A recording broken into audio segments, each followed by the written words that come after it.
Nah, Rasul sallallahu alaihi wasallam mendapatkan anugerah yang begitu hebat. Dan tidak hanya anugerah saja, tetapi dididik oleh Allah Subhanahu wa taala. Karena itu, kalau kita bertemu dengan hadis Nabi sallallahu alaihi wasallam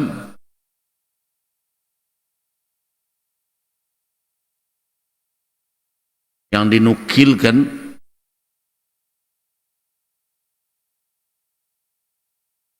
oleh para ulama hadis, beliau mengatakan, "Addabani Rabbi fa ahsana ta'dibi." Addabani Rabbi fa ahsana ta'dibi. Hadis ini ada yang mengatakan dhaif dan ada yang mengatakan hadis ini sahih.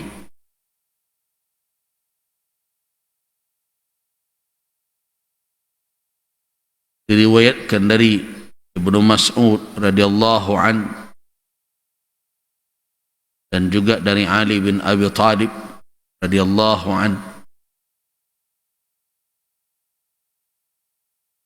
Apa maknanya? Addabani Rabbi, Rabbku mendidikku.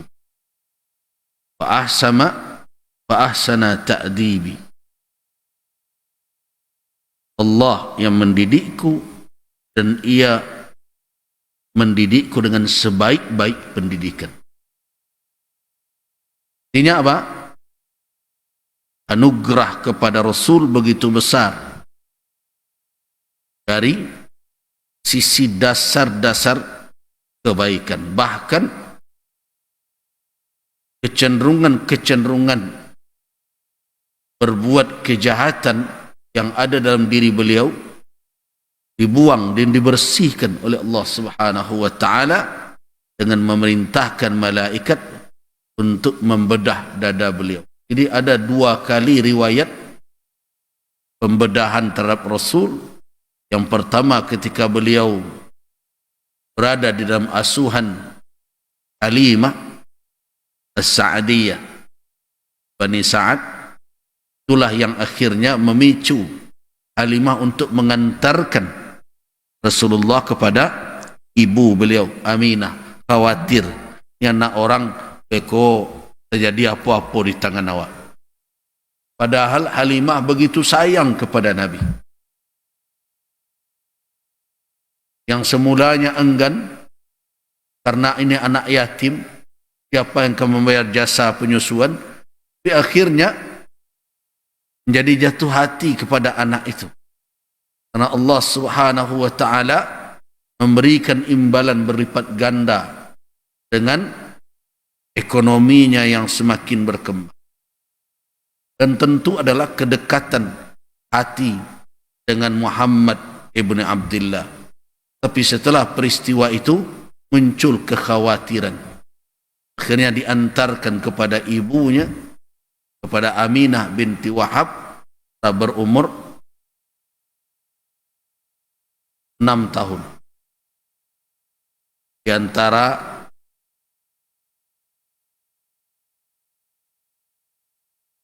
empat tahun berada di dalam pengasuhan Halimah.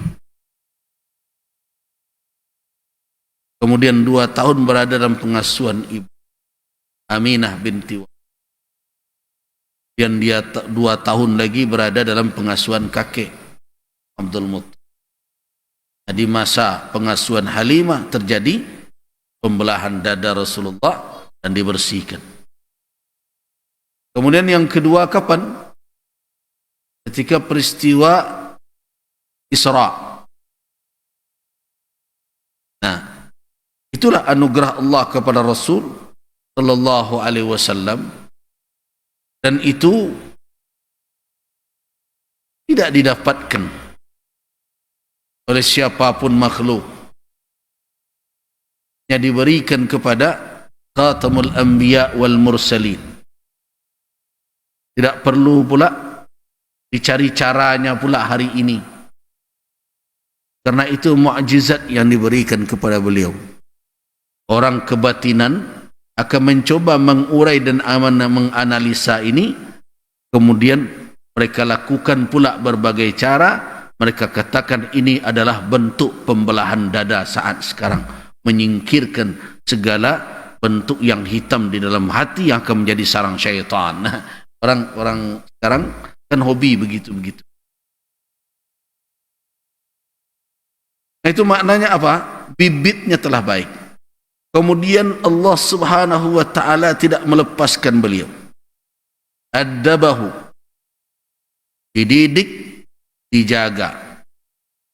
Dan itu yang dikatakan, kalau kita terima hadis itu, wa fa ahsana ta'dibi. Allah Subhanahu wa taala Rabbku yang mendidikku dan memberikan pendidikan terbaik. Jadi dari situ dapat bahwa di dalam menumbuhkan karakter kepribadian seorang muslim dengan akhlak yang mulia, ada dua langkah, ada dua yang harus kita lakukan. Yang pertama adalah apa? Menjaga anugerah Allah yang ada dalam setiap diri insan. Jaga itu. Ma min mauludin illa yuladu 'alal fitrah. Tidak seorang pun anak yang terlahir melainkan di atas fitrah. Itulah anugerah Allah. Yang kedua apa? Menumbuh kembangkannya. Tumbuhkan. Ibarat bibit yang tertanam sirami. Kalau gersang tanahnya, tuburkan. Jangan biarkan dirusak, diinjak. Setelah dia bertunas, jangan dibiarkan dipatahkan oleh apapun. Jaga sehingga dia tumbuh menjadi pohon yang kokoh, rindang, rantingnya kuat sehingga menghasilkan buah. Jadi akhlak di dalam Islam tumbuh kepribadian dari dua sisi. Satu, anugerah Allah di mana sudah ada diberikan oleh Allah sebagai fitrah manusia, dan yang kedua apa? Usaha orang tua untuk menumbuh kembangkan nilai-nilai itu. Nah, bagi Rasul yang yatim, siapa yang menjalankan peran itu? Tidak ada. Dengan segala kekurangan Abu Talib, tentu dia harus sibuk mencari nafkah untuk. Nah, di sinilah mukjizat. Mukjizat yang diberikan, hal-hal yang luar biasa diberikan kepada Nabi. Kalau itu terjadi sebelum manusia itu diangkat menjadi Nabi, apa disebut? Irhas namanya, irhasa. Jadi jangan hanya melihat hal yang luar biasa itu tumbuh dari mana. Nabi berjalan dilindungi awan dan berbagai macam. Tapi lihat pula bagaimana keutamaan yang diberikan oleh Allah pada diri beliau, dan bagaimana Allah Subhanahu wa taala senantiasa menjaga beliau dan membuat beliau tumbuh dalam nilai-nilai yang baik. Nah, gembala domba, salah satunya hikmahnya apa? Beliau sibuk dengan pekerjaan beliau sehingga tidak terlibat dengan kenakalan remaja di Makkah.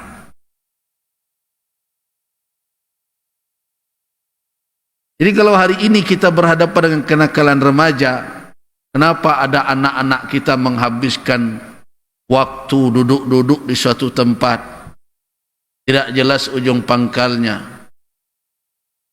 Di balian motor, orang membuat motor itu, mendesainnya dengan berbagai cara, dengan berbagai pertimbangan supaya nyaman ditunggangi, dinaiki, dikendarai, bisa menimbulkan kenyamanan dan tidak kehilangan faktor keselamatan. Begitu orang mendesain dengan berbagai cara. Tiba dia anak awak sama hamaha baru di Bali, nah nyeceper kan tuh, nyecampak pernya cie, nyetanggani ko cie, kanal potnya itu dibuat oleh orang yang merancang, karena itu dibutuhkan untuk mesin supaya dia bertenaga. Nah, dia anak muda awak, padahal dipikir orang, jangan menggaduh orang, supaya jangan membuat heboh. Tapi nanti pikir anak muda awak, manang kekarih bunyinya kalau pakak sanagari paling bangga. Nah, kenapa hal-hal seperti itu muncul?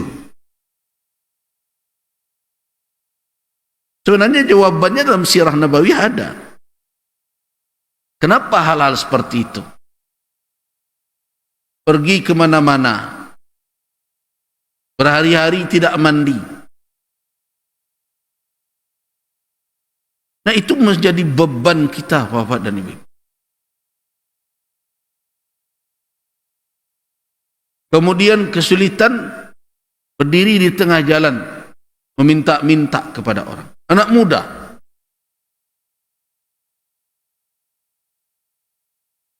Nah, kalau kita mau cari tahu, yang melakukan hal demikian itu tentu orang tidak ada kesibukan dan pekerjaan.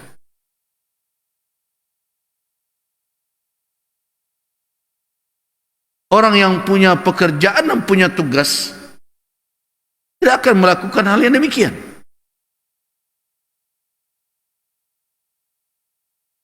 Orang yang punya tanggung jawab tidak akan mungkin mojok di sini, mojok di sana, duduk di situ menghabiskan hari, berkelakar, bercengkerama, habis piti, pulang tak piti kamak. Siapa yang seperti ini? Orang yang tidak tentu anang kedikah kok. Nah, itu tidak ada pada Rasulullah, pada Muhammad bin Abdullah, walaupun beliau tumbuh dengan yatim, dalam keadaan yatim.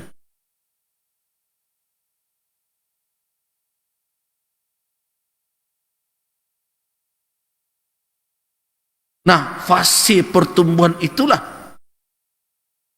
yang menarik untuk kita perhatikan Rasul. Jadi kalau kita mau melahirkan generasi yang hebat, bukan hanya ketika dia sudah jadi pemuda, jadi remaja itu ditanamkan tanggung jawab untuk memikul amanah kehidupan ini. Nah, itulah Rasulullah. Nah, ini yang kita lalaikan umat Islam.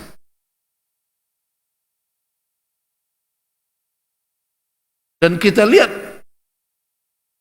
anak-anak remaja di negara-negara lain yang notabene non-Muslim,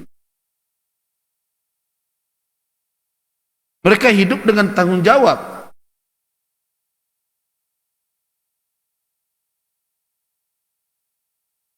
Mereka hidup dengan tidak kita lihat mereka bermain-main, tidak jelas manfaat. Tapi aneh, kita umat Islam yang memiliki banyak petunjuk untuk kita praktekkan, tetapi enggan untuk melaksanakan. Nah, ini mestinya menjadi pemicu kesadaran kita bahwa kita lalai di dalam membentuk kepribadian remaja kita. Jadi jangan heran kalau kemudian rasa malu semakin menipis. Lihat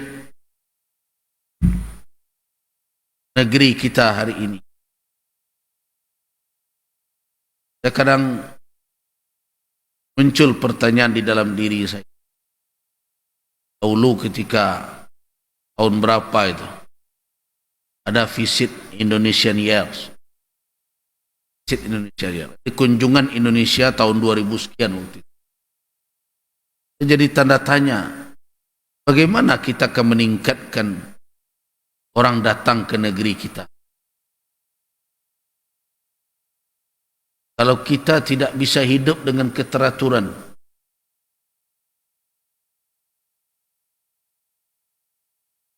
Kita tidak bisa membuat nyaman orang berada di negeri kita. Lihatlah premanisme berkembang, bahkan dilembagakan menjadi organisasi. Kemudian merekalah yang menjadi penguasa perparkiran dan berbagai. Mengerikan. Mana kita pergi ke tempat orang berdiri di sini sebentar, prit, parkir. Terus kita mau cerita pariwisata, orang datang, tidak nyaman orang. Sebelum sampai ke tempat pariwisata itu 3 gerbangnya. Bang pertama, bang kedua, masalah tagak cik lain, adolah dah minta situ. Dicerita pariwisata dengan sistem seperti itu tidak akan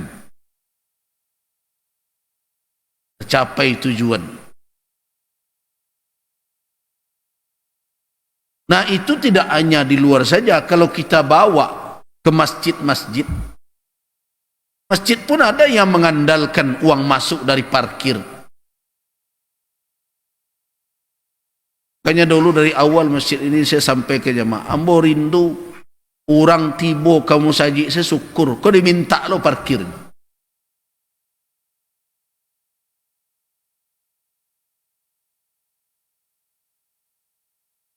Orang datang saja, mau saja orang datang untuk beribadah. Bukankah untuk itu masjid kita dirikan? Sekedar untuk matur atau orang berbagai macam, minta pula. Kalau tidak diagi orang buat celik buruk lahnya. Apalah renungkan.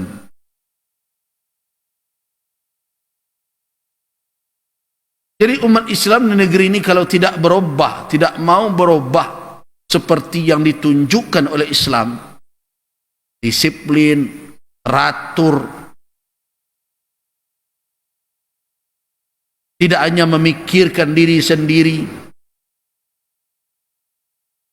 Kenapa banyak kericuan-kericuan antara orang yang memiliki kewenangan untuk menata dan mengatur dengan masyarakat? Karena masing-masing hanya berfikir dirinya saja. Misalnya kumpama ambo, rasanya kok menggalih luak berasan nangnya ndak. Nah, kau cari modal stek. Tu nampak dua trotoar tu. Pak buka lepak situ. Datang ditegur. Pak, ambo cari duitnya, ndak cari kayu sikor. Pak tenggang lu lambo. Kira-kira benar ndak itu alasan seperti itu? Tidak benar. Itu hak orang banyak. Hak umum. Trotoar itu tempat orang berjalan, disediakan untuk itu. Itu dengan alasan awak susah, alasan awak kekurangan, alasan awak miskin, kemudian kita katakan tega benar orang kini, orang mencari makan di usia itu. Nah, datanglah para netizen yang terhormat. Itu makanya negari aku susah selesai. Apa? Karena netizen yang terhormat ini lebih hebat daripada orang yang diberikan amanah untuk mengatur. Mereka yang menilai. Jadi ukuran telah hilang di negeri kita ini. Ukuran telah hilang. Diatur, tidak mau. Dia pengen dengan cara dia.